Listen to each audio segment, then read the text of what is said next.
We're now joined from Cairo by the African affairs expert, Ramy Zohdy. Thank you very much for being here with us.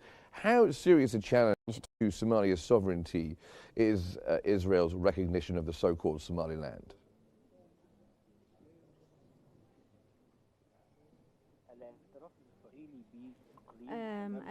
Israel's unilateral recognition of the so-called Somaliland, which has been known as Somaliland for the past 30 years. It actually ignites tensions and escalates tensions, and it is a violation for Somalia's integrity and sovereignty, and it is also a dangerous precedent here when it comes to Somalia. It gives sovereignty and authority for external actors that are outside of Somalia and that want to harm them, actually. And the danger here isn't just about Israel recognizing this so-called Somaliland, but actually allowing fragile countries to have some control there.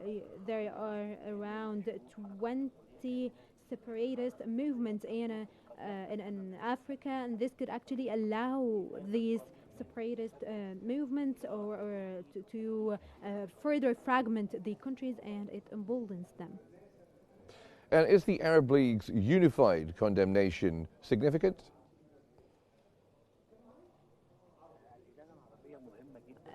The Arab League condemnation is actually very important because it is the quick and firm response to Israel's recognition.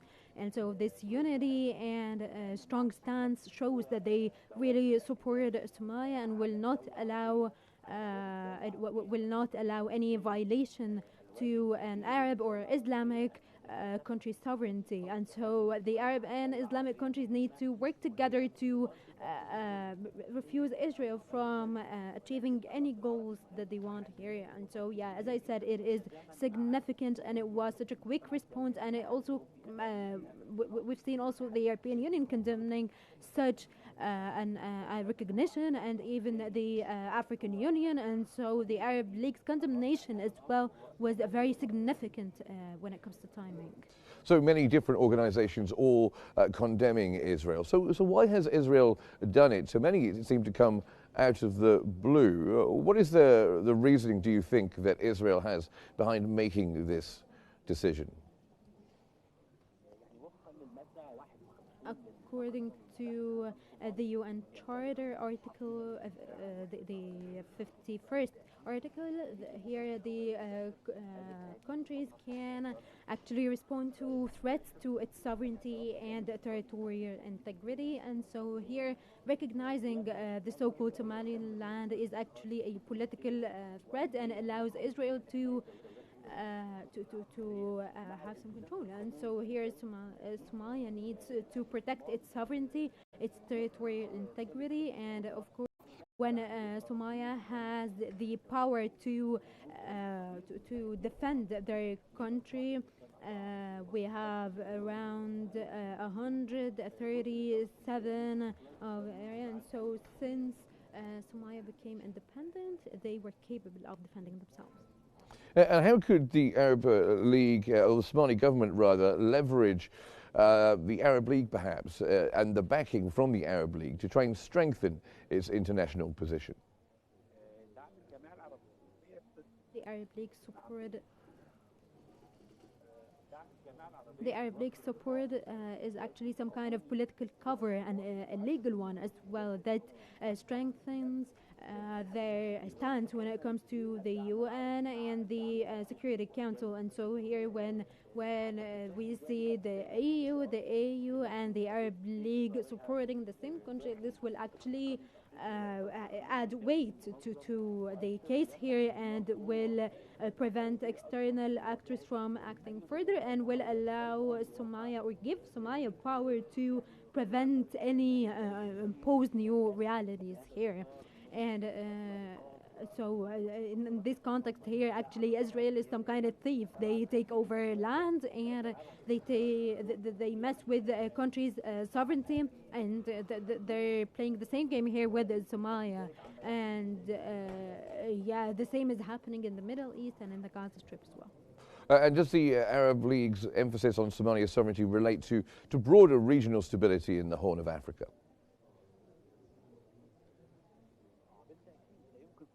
Yeah, of course, we cannot separate stability in the Horn of Africa from that of the Arab and Islamic countries. We know that there are 10 countries that are also African out of 22. Two of them are in the Horn of Africa, Somalia and Djibouti, and then also a country that is close to the Horn of Africa, which is Sudan. And so we cannot just separate the stability of the Horn of Africa from that of the Arab countries. We need the Horn of Africa to be able to protect the countries, and otherwise maritime or actually piracy will increase, and we will be emboldening the separatist movements, and so protecting Somalia is protecting the Horn of Africa and the Arab countries. So can Somalia and the Arab League really ensure long-term protection of Somali territory? Maybe long-term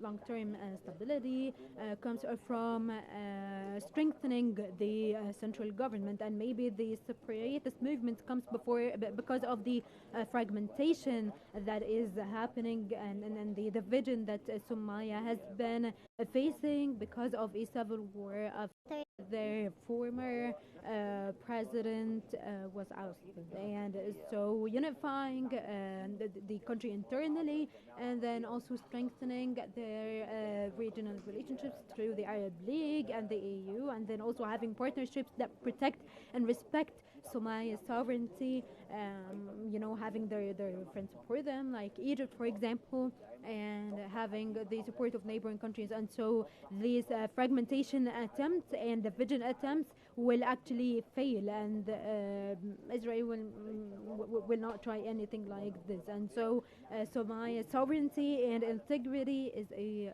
part of what makes the world and the Arab countries. Ramy Zohdy, African Affairs expert, joining us from Cairo. Thank you very much for joining us here on Q News.